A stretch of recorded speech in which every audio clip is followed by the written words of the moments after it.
السلام علیکم ورحمۃ اللہ وبرکاتہ۔ بسم اللہ الرحمن الرحیم۔ جنت کہاں پر ہے؟ جنت آسمان پر ہے اور اس کے اوپر تلے 8 درجے ہیں اور 8 ہی دروازے ہیں، یعنی 8 جنتیں ہیں۔ اس کی خوبیاں عقل سے باہر ہیں۔ جو اللہ کا پیارا اس میں داخل ہو گیا پھر کبھی نکالا نہیں جائے گا۔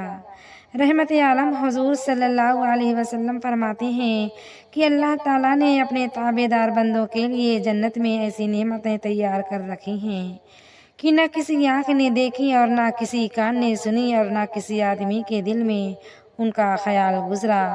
فرشتہ اعلان کرے گا کہ اے جنتیوں، تمہارے لیے یہ بات مقرر ہو چکی ہے کہ تم ہمیشہ تندرست اور جوان ہی رہو گے، کبھی بوڑھے اور کمزور نہ ہوگے اور نہ کبھی مرو گے، ہمیشہ آرام سے رہو گے، کبھی کوئی تکلیف نہ دیکھو گے۔ جنت میں نہریں۔ ارشاد فرمایا اللہ تعالیٰ نے کہ ہم نے جس جنت کا وعدہ تابع دار بندوں سے کیا ہے اس کی یہ حالت ہے کہ اس میں بہت سی نہریں تو ایسے پانی کی ہیں کہ جس میں ذرہ بھر بھی فرق نہ ہوگا، اور بہت سی نہریں دودھ کی ہیں جن کا ذائقہ ذرہ بھر بھی بدلا نہ ہوگا، اور بہت سی نہریں شراب پاک کی ہیں جو پینے والوں کو مزیدار معلوم ہوں گی، اور بہت سی نہریں شہد کی ہیں جو بالکل صاف ستھری ہوں گی، اور ان کے لیے وہاں قسم قسم کے میوے ہوں گے، اور ان کے رب کی طرف سے ان پر بڑی رحمت ہوگی۔ تو اے انسان، کیا ایسے لوگ جو اللہ تعالیٰ کے تابع دار ہیں ان جیسے ہو سکتے ہیں جو ہمیشہ ہمیشہ دوزخ میں رہیں گے اور نافرمان بے ایمان کو پکتا ہوا پانی پینے کے لیے دیا جائے گا، وہ پانی اتائیوں کو کاٹ کر ٹکڑے ٹکڑے کر دے گا۔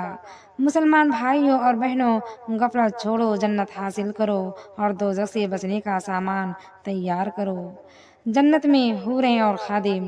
حضور پر نور صلی اللہ علیہ وسلم فرماتے ہیں کہ جنت میں سب سے کم درجے کے جنتی کو 80,000 خادم اور 72 حوریں ملیں گی، اور 100 مردوں کے برابر طاقت دی جائے گی، اور دنیا کی بیویاں حسن و جمال میں نماز و روزہ ادا کرنے کی وجہ سے حوروں سے افضل ہوں گی، اور جنت میں اولاد پیدا نہ ہوگی اور نہ کوئی جنت میں اولاد پیدا ہونے کی خواہش کرے گا۔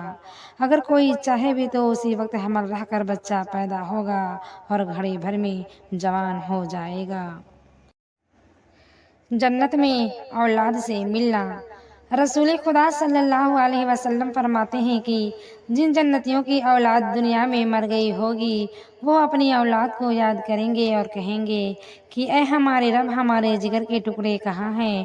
ہم نے ان کو گود میں پالا تھا، وہ بچپن ہی میں مر گئے تھے، آپ کو معلوم ہے کہ ہم نے آپ کی رضامندی کے لیے صبر کیا تھا، اب ہم کو ان سے ملا دیجئے۔ اسی وقت بچے مل جائیں گے۔ بچے اپنے ماں باپ سے کہیں گے تم نے ہمارے مرنے پر صبر کیا تھا اس لیے ہم تم کو مل گئے، ورنہ ہم تم کو نہ ملتے۔ جنت میں پھل اور گوشت۔ ارشاد فرمایا اللہ تعالیٰ نے کہ جنت والوں کو ان کی مرضی کے موافق میوے ملا کریں گے، اور پرندوں کا گوشت ان کی مرضی کے موافق ملا کرے گا، اور ان کے لیے گوری گوری بڑی بڑی آنکھوں والی عورتیں یعنی حوریں ہوں گی جن کو موتی کی طرح بڑی حفاظت سے رکھا ہوا ہے۔ یہ ان کے اچھے عملوں کا بدلہ ہوگا جو وہ دنیا میں کرتے تھے۔ جنت میں اللہ تعالیٰ کا دیدار۔ محبوب خدا حضرت محمد مصطفیٰ صلی اللہ علیہ وسلم فرماتے ہیں کہ جنتی لوگ جب جنت میں داخل ہو جائیں گے تو اللہ تعالیٰ فرمائے گا اے جنتی بندو، تم کچھ اور زیادہ انعام چاہتے ہو؟ وہ کہیں گے اے پروردگار، آپ نے ہمارے چہروں کو روشن کر دیا اور ہر طرح کی نعمتیں بخشیں اور دوزخ سے نجات دی، اب تو یہ خواہش ہے کہ ہم آپ کو دیکھیں۔ بس اللہ تعالیٰ پردہ اٹھائے گا اور سب جنتی اللہ تعالیٰ کے دیدار پر انوار سے مشرف ہوں گے۔